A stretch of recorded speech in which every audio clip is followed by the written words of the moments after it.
This house is half cave, half lookout. The lower level tucks into the hillside, surrounded by thick stone walls. Above it is a long concrete structure reaching out from the slope and opening toward Zapallar Bay. Down below are the bedrooms for the couple's children and grandchildren. Up above are the spaces the couple uses every day. Two completely different ways of living on the same piece of land, brought together in one house. This is Casa R.I, built high on El Morro along the Chilean coast. The land drops away between trees and rocks, opening up views of the ocean and the rooftops of Zapallar. Instead of putting every bedroom on the same floor, the architects separated the house according to how it would be used. The couple's daily life happens upstairs. The guest rooms stay closer to the ground.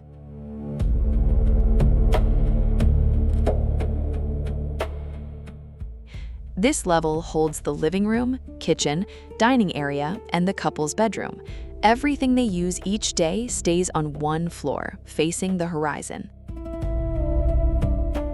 When the children and grandchildren arrive, the house expands into the hillside. When the couple is alone, almost everything they need is right above it.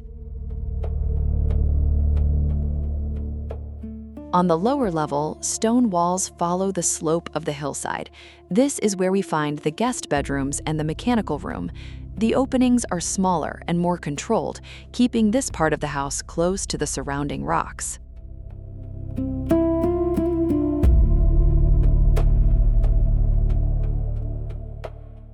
The stone walls continue out across the property, holding back the earth and creating a series of terraces.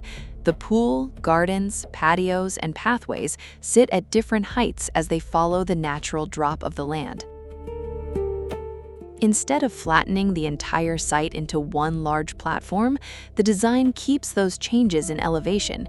As we walk through the property, we move across terraces resting at different points along the hillside.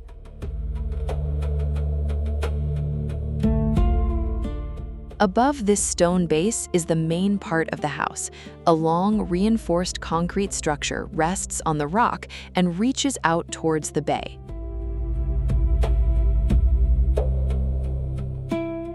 The balcony is about 10 feet wide and 72 feet long, running almost the entire side of the house facing the ocean.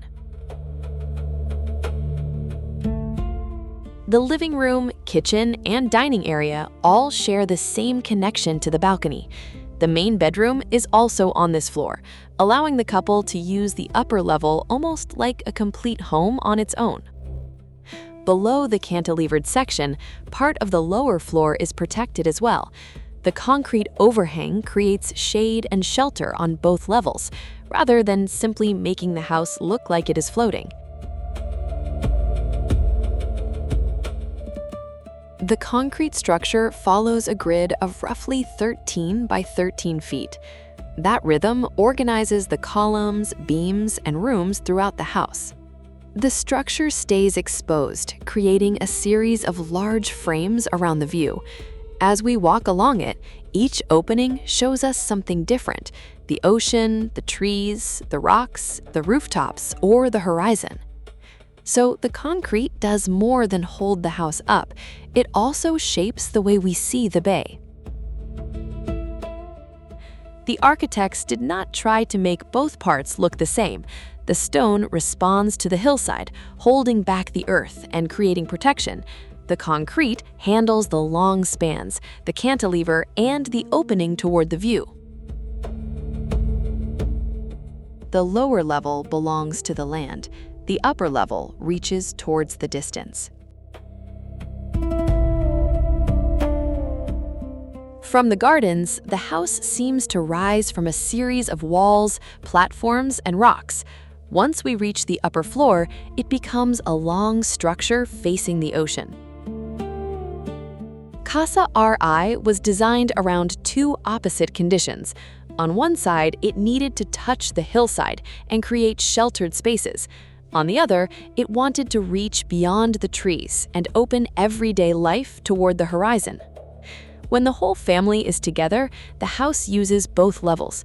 When the couple is alone, daily life stays upstairs, between the living room, the bedroom, and the long balcony. The lower level sits among the rocks. The upper level reaches over the bay, half cave, half lookout,